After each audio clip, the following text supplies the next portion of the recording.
Kilaw tagmangga. Lagyan natin ng bawang.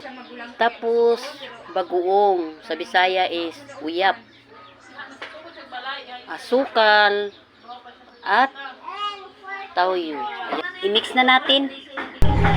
Ganito ako magkilaw ng mangga. Paliit-liit ang slice. Kayo, ibang style din. Yummy! Wow! Pinaghalo-halo yung uyap, tas sugar, brown sugar, at toyo. Kasali na ang bawang. Yummy! Inilaw na mangga. Tikman nga natin.